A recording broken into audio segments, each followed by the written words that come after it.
Hi, I'm Craig with ApplianceVideo.com. Today, we'll be taking a look at the bar sensor on this Appliance Laundry Systems electric dryer.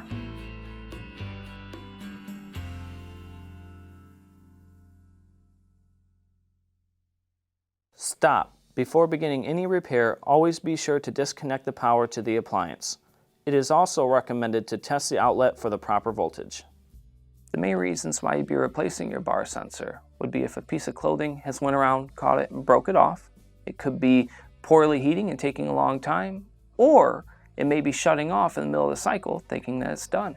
Now, click on the link below to view this repair video.